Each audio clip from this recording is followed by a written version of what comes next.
President akenereire ikinyo kia riri akiuga riu hari na mwihoko wa arutani na andiki yao kurutithania wira hamwe hatari na ngucanio. Today is indeed a historic day as we see the first ever collective bargaining agreement between our Kenya National Union of Teachers and their employer, the Teacher Service Commission.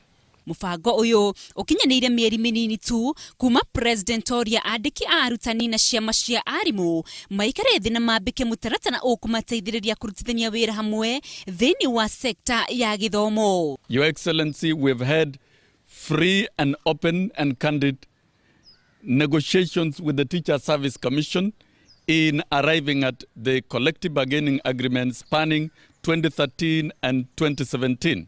Muikarigite wa TSC Lydia Nzomo augete ngirimiti ni guteithiriria arutwo guthoma wega rira-ini ihoreru. Kenyan children can now be assured of learning without interruptions.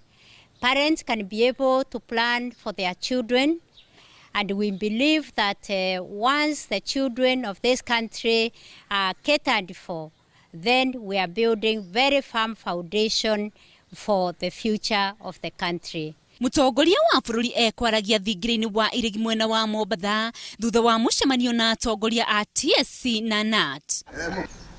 President ario gicua-ini no eranirie ati ihinda-ini ria miaka 3 iguka thirikari ni gukorwo yakinyaniria githomo gitari marihi gia secondary niguo gutigirira ati arutwo othe marikia kirathi gia 8 ni managia na mweke wa gutwarithia na mbere mathomo. Ihinda-ini riri thirikari irutaga ciringi 12,770 o he mwana niguo gutigirira ni marathoma.